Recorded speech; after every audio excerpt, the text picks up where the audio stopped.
falar. E se você puder, abra a tua Bíblia no primeiro livro dos Reis.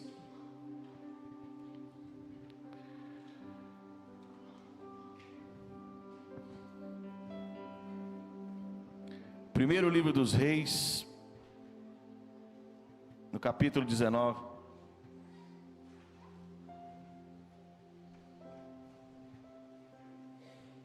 Amém? Antes da gente começar a ler, eu quero falar contigo que não estava aqui hoje pela manhã. Hoje pela manhã nós falamos sobre priorizar a presença do Senhor, sobre colocar em primeiro lugar o tempo com Ele. E nós fizemos um desafio para a igreja: 7 dias sem redes sociais, começando amanhã, tá?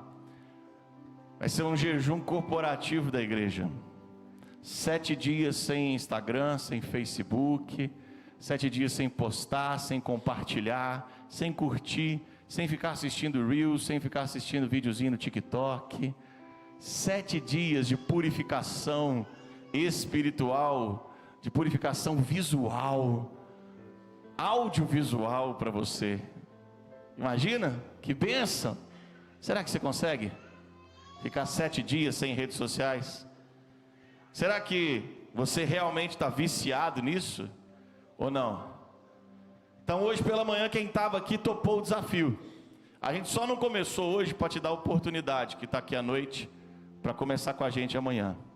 Então virou meia-noite, a gente vai estar, até o Instagram da igreja vai parar. Vai ficar uma semana aí parado, não vai postar, não vai compartilhar, não vai divulgar nada. Então você vai vir no culto na quarta-feira, porque você sabe que tem culto na quarta-feira. A gente não vai divulgar que vai ter culto quarta-feira. Você vai vir no culto no domingo, porque você sabe que tem culto domingo, então não vai precisar divulgar. Mas a ideia é, o tempo que você gastava nas redes sociais, você vai orar e conversar com Deus. Você vai ler a Bíblia. Meu irmão, se você ficar o tempo que você fica nas redes sociais essa semana, se você ficar na presença de Deus, você vai chegar domingo que vem aqui sapateando no fogo. Você vai chegar domingo que vem aqui voando baixo na presença do Espírito Santo. Alguns traços do fruto do Espírito que você não está conseguindo, sabe, exercitar, você vai conseguir. Porque você vai começar a ouvir o fruto do Espírito Santo e ele vai frutificar na tua vida. Ah, meu irmão, você não sabe o que pode acontecer numa igreja que ouve o Espírito Santo. Você não sabe o que pode acontecer na vida de um pai que ouve o Espírito Santo, que conversa com o Espírito Santo. Você não sabe o que pode acontecer na vida de uma família quando ela tem tempo a sós com Deus. Então estou te desafiando. Estou te desafiando. Aí o pessoal já começa a perguntar para mim assim: mas pastor, e eu que faço isso no Zap, não sei o que. Eu falei: meu irmão, você sabe o que é entretenimento e o que não é. Você sabe o que é perda de tempo e o que não é. Para de tentar negociar, para de tentar entender. Você sabe o que você precisa silenciar essa semana, o que você precisa apagar essa semana, para a gente começar esse novo ano dando prioridade ao que é principal, a presença do Senhor Jesus. É um desafio. Será que você consegue? Pergunta para o irmão que está do seu lado assim: será que você consegue?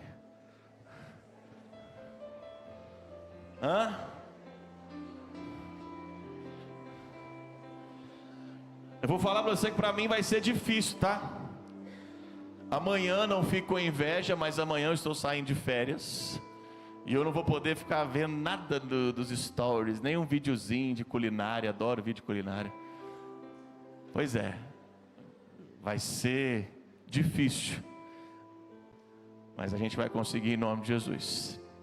Vamos parar de perder tempo, porque Jesus Cristo está voltando. Primeiro livro dos Reis, capítulo 19. Eu quero ler contigo o verso 1, 2 e 3, que diz o seguinte: Ora, Acabe contou a Jezabel tudo o que Elias tinha feito e como havia matado todos aqueles profetas à espada. Por isso Jezabel mandou um mensageiro a Elias para dizer-lhe que os deuses me castiguem com todo rigor, se amanhã, nessa hora, eu não fizer com a sua vida o que você fez com a deles. Elias teve medo e fugiu para salvar a sua vida. Em Berseba de Judá, ele deixou o seu servo. Em Berseba de Judá, ele deixou o seu servo. Meu querido, nós já oramos por essa palavra, então agora eu preciso que você entenda o que está acontecendo aqui. Elias já havia passado por um tremendo processo nas mãos do Senhor. Já havia profetizado para Acabe que a seca viria sobre toda a região. Ficaria 3 anos e meio sem chuva. Elias já havia sido retirado para o ribeiro de Querite, e lá naquele lugar ele já havia sido tratado pelos corvos. Ele era alimentado com pão, carne e pela água do ribeiro. Ele já tinha passado dessa fase. Ele já tinha ido até Serepta para morar com uma viúva e o seu filho, e ali ver o milagre da multiplicação de farinha, dos pães, do azeite. Ele já tinha conhecido Deus, já tinha visto Deus na provisão, já tinha conhecido Deus na multiplicação, e já havia subido o Carmelo para desafiar os profetas de Baal. Cerca de 850 profetas de Baal, e ele os desafiou no alto do monte, dizendo que o Deus que enviasse fogo do céu seria o Deus verdadeiro. Você talvez não conheça a história, mas se você conhece, você sabe muito bem o que aconteceu. Passou-se um dia inteiro e os profetas clamaram para que Baal derramasse fogo do céu, e o fogo não desceu. Mas quando Elias prepara o sacrifício, joga água no altar, encharca a lenha de água, e ele clama, fogo desce do céu, consome todo o sacrifício, toda a oferta. E aquele povo então no alto do Carmelo, ele grita, só o Senhor é Deus. E eles então ajudam eles partem para cima dos profetas, e todos os profetas de Baal que serviam a Jezabel, eles são mortos no alto do Carmelo, a fio de espada. Uau! Não existe uma vitória maior em proporção numérica quando um homem vence 850. Um homem derrota 850. Meu querido, Elias sai daquele monte tremendamente vitorioso. Tremendamente vitorioso. Eu quero que você imagine se fosse hoje, se fosse nos dias de hoje, se a gente tivesse toda essa mídia, se a gente tivesse todo esse aparato que nós temos hoje, de divulgação, de merchandising, disso tudo, como estaria a agenda de Elias no próximo ano? Quantas igrejas chamariam Elias para pregar? Quais seriam as cruzadas, os eventos? A assessoria de Elias, de marketing, estaria, arrancando os cabelos, porque não ia ter lugar para colocar todas as agendas. Ele estaria estampado nos cartazes de todas as igrejas. Talvez ele não teria mídia, a mídia secular, mas a gente sabe fazer uma boa mídia. Tanto é que pastores, quando surge, a gente levanta eles numa facilidade. Agora sabe qual que é o problema? É que nós esperamos que esses grandes líderes, esses grandes vitoriosos, eles sejam super-heróis, e eles não são. Porque esse homem, no alto do seu sucesso, no momento de maior sucesso, ele ouve uma notícia, uma ameaça de uma mulher. Você está entendendo que ele acabou de derrotar 850 profetas, e agora uma mulher manda uma mensagem para ele, manda um zap para ele, desaforado, manda um áudio aí para ele: que os deuses me castiguem se eu não fizer com você o que você fez com todos eles. Elias ouve aquele áudio, e ele começa a se desesperar. A Bíblia fala que ele tem medo. Ele teve medo e fugiu para salvar a sua vida. Ele teve medo e fugiu para salvar a sua vida. E aí eu te pergunto, meu irmão, como é que pode? Um homem dessa envergadura, desse poder, acabou de descer fogo do céu. Ele não podia fazer a mesma oração. Ele não podia falar assim: Senhor, o senhor viu que essa mulher falou comigo? O mesmo fogo que desceu no altar, desce sobre a vida dela agora. Pronto, resolvido o assunto. Por que esse homem teve medo? Por que esse homem fugiu? Por que esse homem teve medo? Por que esse homem fugiu? Pelo mesmo motivo que eu e você temos medo. Pelo mesmo motivo que eu e você por diversas vezes fugimos. Porque na maioria das vezes nós estamos cansados de lutar. A gente está cansado. Mais uma luta. Eu acabei de derrotar. Eu estou descendo um monte agora. Eu estou exausto. Eu não quero mais lutar. Eu não quero mais lutar. Está cansado, está pesado esse negócio. Está pesado. Só que no momento que a gente dá ouvidos ao cansaço, é exatamente o momento onde nós estamos olhando para a força dos nossos braços. Elias não era um super-homem. Nesse momento ele não olhou para o que Deus podia fazer. Nesse momento ele estava concentrado na sua força, ou melhor, na falta dela. Na falta dela. E todas as vezes que eu e você nos concentramos nas nossas forças, ou na falta das nossas forças, nós tomamos o mesmo caminho que Elias. Porque se você ler o verso 4, coloca o verso 4 para a gente aí. Olha o que acontece. Ele teve medo e fugiu e entrou no deserto. Porque é assim que acontece. Quantos de nós estamos entrando no deserto? Porque estamos olhando para as nossas forças. Porque estamos cansados, porque estamos sobrecarregados. Quantos de nós já estamos enfrentando o deserto há muito tempo? Porque estamos com medo. Porque estamos cansados de lutar. Porque estamos fugindo daquilo que o Senhor tem colocado à nossa frente, achando que não damos conta. E de fato não damos. Mas deixa eu te perguntar uma coisa. Lá no ribeiro de Querite, quem sustentou Elias? Deus. Na casa da viúva em Serepta, quem sustentou Elias? Deus. Quem mandou fogo do céu?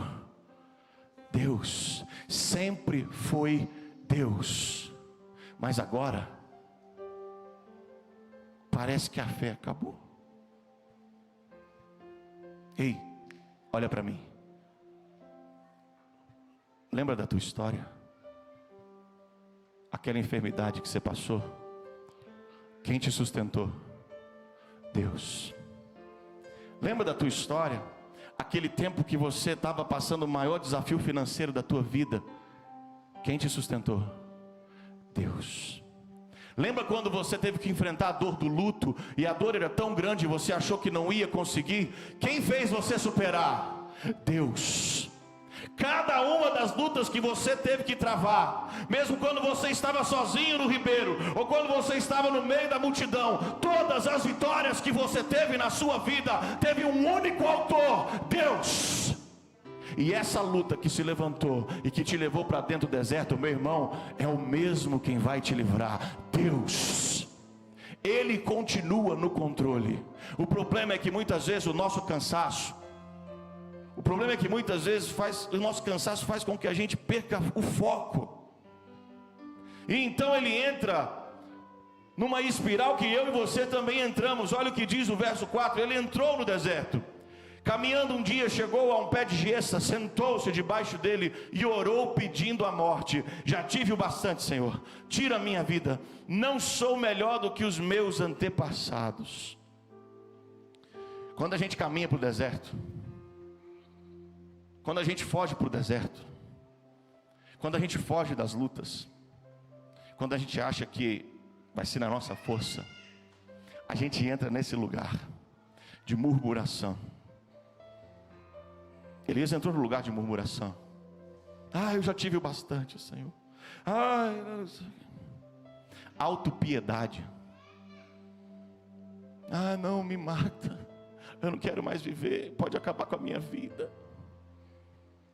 Vitimismo. Eu não sou melhor do que os meus antepassados.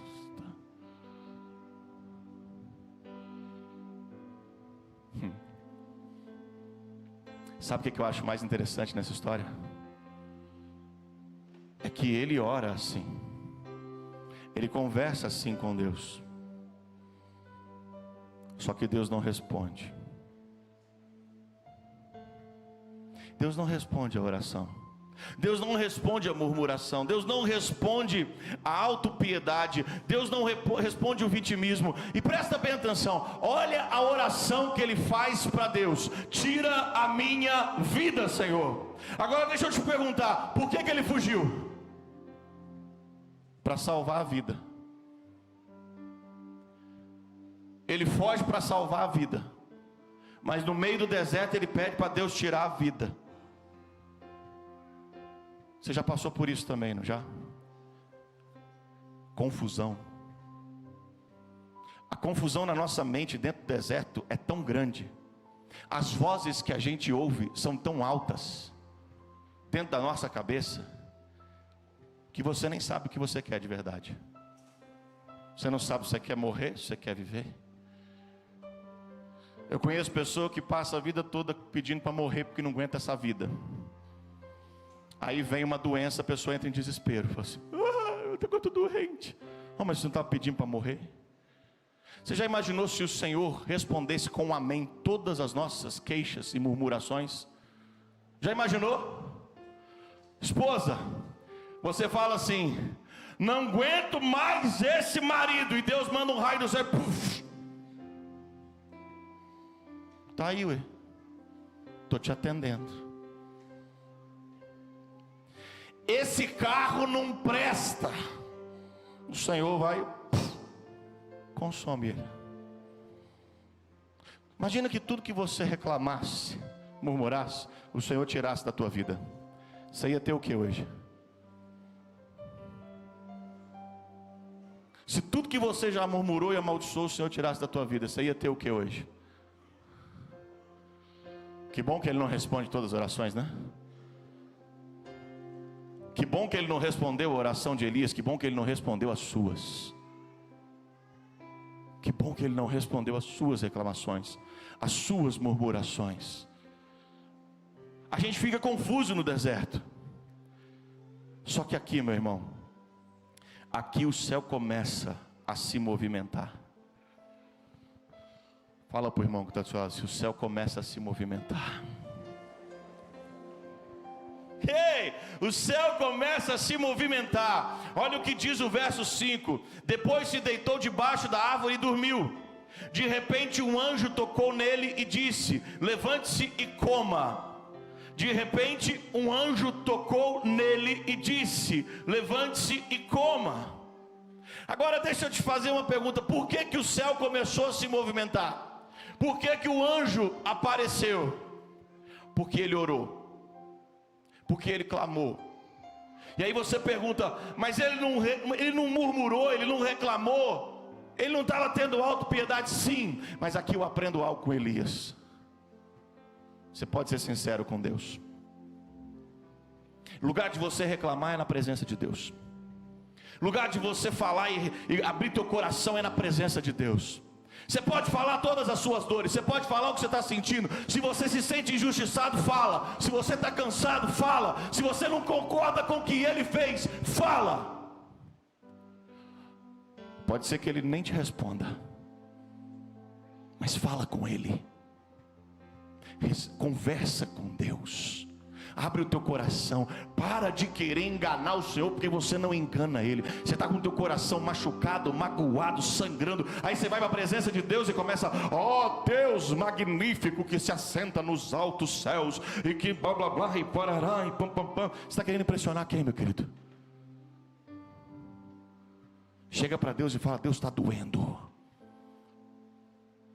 Chega para Deus e fala: Senhor, eu não aguento mais. Ele sabe se você aguenta ou não. Ele sabe. Pode abrir o teu coração, pode falar o que você quiser, ainda que você não obtenha resposta. Um coração quebrantado e contrito, o Senhor não despreza. E o céu começa a se movimentar. Então um anjo vem e toca em Elias. O anjo toca em Elias. Dá um cutucão no irmão que está do seu lado e fala assim: o anjo toca em você. Ah, meu irmão, o anjo tocou nele. Deus está tocando em pessoas, o céu está tocando em pessoas. Por quê? Porque que Deus toca? Para acordar. Ele estava dormindo, foi para acordar. Tem gente aqui que precisa acordar, para acordar.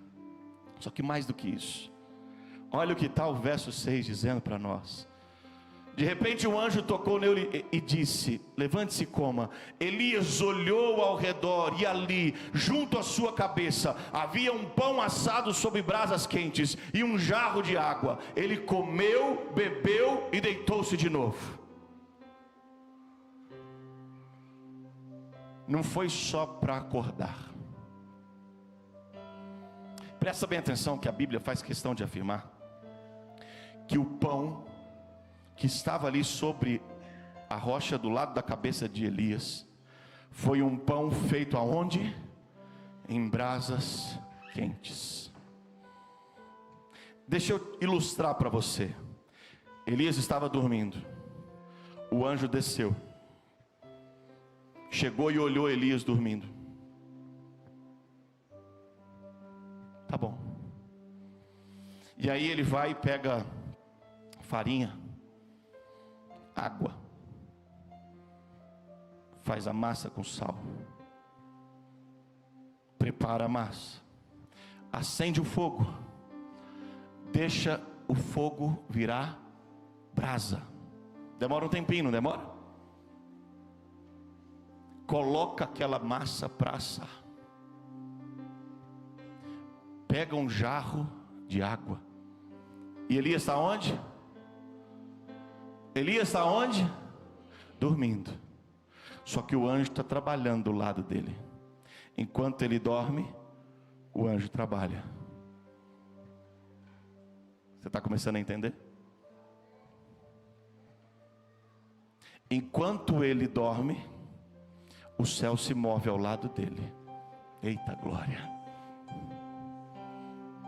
Enquanto ele descansa, o céu está provendo.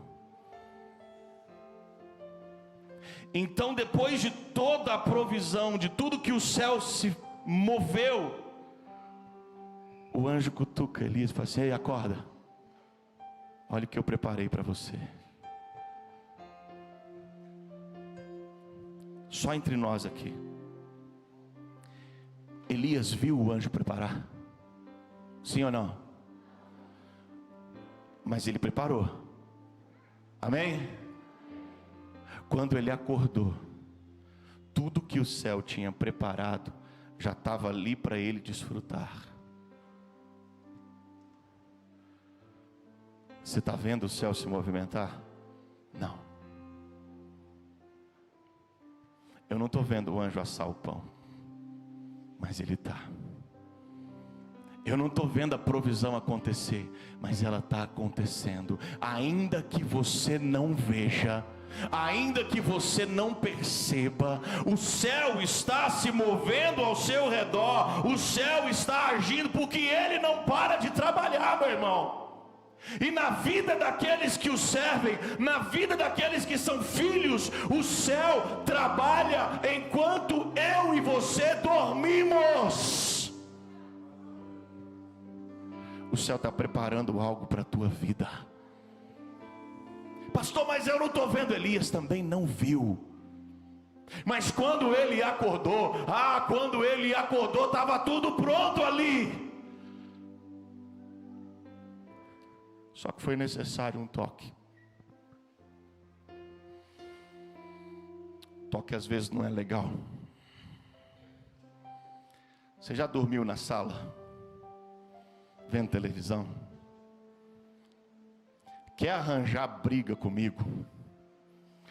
Eu estar dormindo na sala, vendo televisão, e isso acontece em 30 segundos. Se for um jogo do Corinthians, então, só de eu falar, vou ver um jogo do... Aí a pessoa dá aquele cutucão em você, na hora que você está no sofá, para você ir dormir na cama. Eu não vejo a lógica disso. Para que me acordar para eu ir dormir na cama se eu estou dormindo no sofá? Deixa eu dormir. Porque pensa num trem ruim e os outros te acordar. É ou não é? É incômodo. Você não gosta, porque você estava ali, sabe, deitado em berço esplêndido. Mas o anjo cutucou Elias. Ei, psiu, olha o que eu preparei para você. Ele acorda, ele come, ele bebe e ele volta a dormir. Pensa num homem crente, era Elias. Comer e dormir era com ele mesmo. Mas olha o que acontece. Então, no verso 7, o anjo do Senhor voltou, tocou nele e disse: levante-se e coma, pois a sua viagem será longa. Uau! Por que o céu preparou? Por que o céu proveu? Por que o céu se movimentou? Por que o céu o acordou? Por que o céu fez ele se alimentar? Porque a viagem é longa.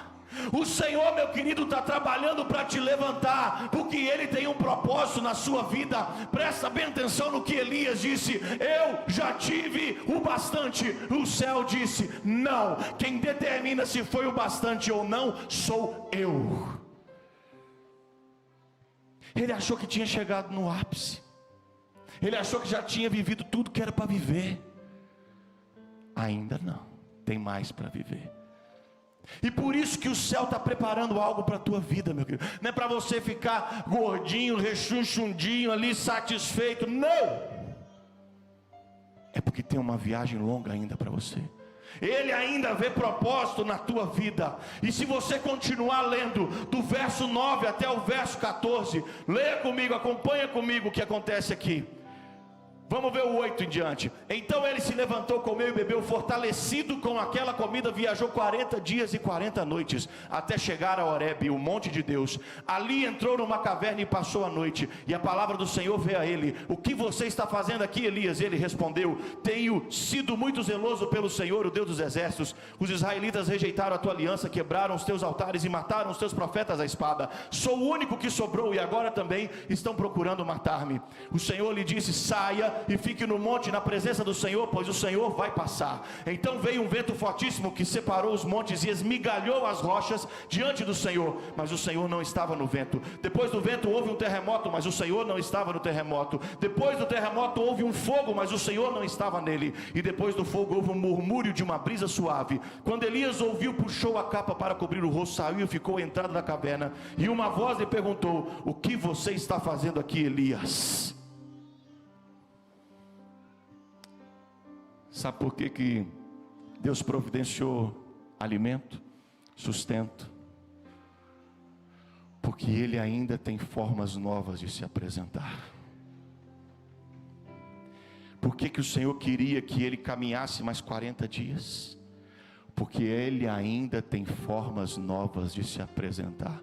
Olha para mim, você não conhece tudo de Deus. A cada dia na tua caminhada vai ser uma surpresa nova. No vento que parte os montes, pode ser que não seja Ele. Pode ser que Ele queira se apresentar numa brisa suave para você. Num dia no vento, num dia no fogo, num dia na brisa. Elias já conhecia o Deus do fogo. Agora o Senhor estava falando para ele: eu quero te mostrar o Deus da brisa, o Deus da mansidão. Você não conhece tudo de Deus ainda. Ainda tem coisas para você conhecer. E mais do que isso, olha o que diz o verso 15. O Senhor lhe disse: volte pelo caminho por onde veio e vá para o deserto de Damasco. Chegando lá, unja Azael como rei da Síria. Unja também Jeú, filho de Ninsi, como rei de Israel. E unja Eliseu, filho de Cefate, de Abel-Meolá, para suceder a você como profeta. E é aqui que eu quero terminar a minha mensagem. Elias entrou no deserto, achando que não tinha nada mais a oferecer, achando que a sua missão estava cumprida, pedindo a morte. Talvez como muitos aqui, passando pelo deserto, achando que não tem mais o que fazer, que não tem mais missão nessa terra, que não vê propósito na sua vida. O Senhor cuida de Elias, se move enquanto ele está dormindo. O Senhor o acorda, o Senhor o sustenta, o Senhor o manda para uma nova jornada, o Senhor se apresenta de uma forma nova. Mas mais do que isso, o Senhor o manda ungir 2 reis e um profeta. 2 reis e um profeta. Deixa eu te perguntar, como que é feita a unção? O que é derramado sobre a cabeça de quem está sendo ungido? Azeite. A unção representa o quê?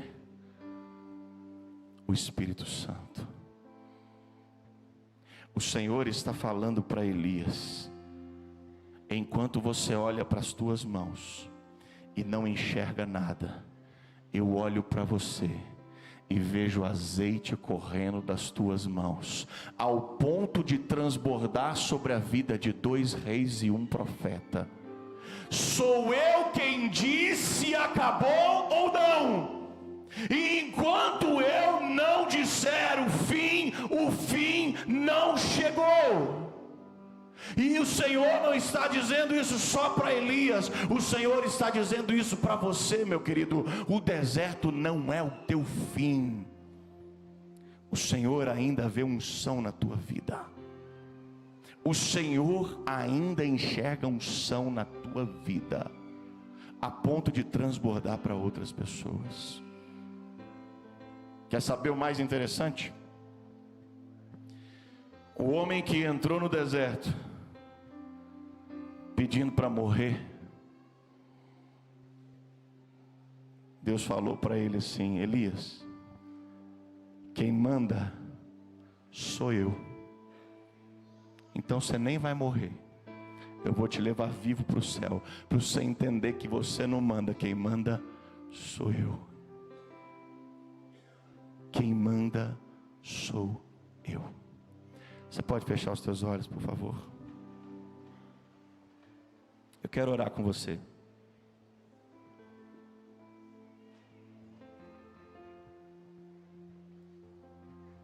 Eu quero orar com você nessa noite, porque talvez você esteja passando por um deserto. Talvez você esteja como Elias, fugindo, buscando encontrar paz nessa fuga, só que você não encontra. Buscando encontrar refrigério nessa fuga, só que você não encontra. Deixa eu te dizer uma coisa, é hora de você clamar. É hora de você ser sincero com Deus, é hora de você abrir o seu coração. É hora de você descansar na presença do Senhor. E deixa que Ele vai se movimentar ao seu redor. Ele vai suprir cada uma das suas necessidades. E Ele vai te alimentar. E com esse alimento que o céu já preparou, você vai ser renovado para um propósito novo, uma nova história, uma nova caminhada. O Senhor ainda enxerga unção na tua vida. Não acabou. Só acaba quando Ele diz que acaba. Só acaba quando Ele diz que acaba. Você entrou aqui essa noite achando que não tinha jeito para você. Você entrou aqui essa noite achando que, eu vou, mas não tem mais jeito. Tem sim. Ainda tem unção sobre a tua vida. Ele tem um renovo para você. Eu quero orar com você. Se você entendeu que essa palavra é para a tua vida, se você precisa de um renovo, se você enfrenta um deserto, eu quero orar com você. Você pode colocar a mão no seu coração onde você estiver, porque eu quero orar pela tua vida. Pai, em nome de Jesus, tem pessoas aqui essa noite passando por um deserto. Tem pessoas essa noite pensando em desistir de tudo, Pai. Tem pessoas aqui que já desistiram.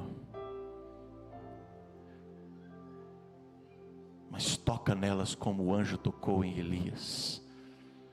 Toca nelas. Mostra para elas o que o Senhor já preparou. Mostra para elas o que o céu já fez. Abre os olhos delas agora para verem, para enxergarem o que o céu já providenciou. Que enquanto elas estavam murmurando, pedindo fim, o céu estava trabalhando para prosseguir. E em nome de Jesus, Pai, começa a trazer sustento, começa a trazer alimento, começa a trazer força, começa a trazer vigor ao que está cansado, ao que está abatido. Espírito Santo, passeia nesse lugar, passeia nesse lugar, passeia nesse lugar. Desertos hoje terão fim. Desertos hoje terão fim.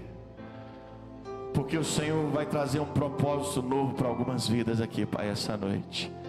Ainda tem unção. Ainda tem unção. Ainda tem unção. Em nome de Jesus. Continue com seus olhos fechados. Muitos anos depois, um outro homem entra no deserto.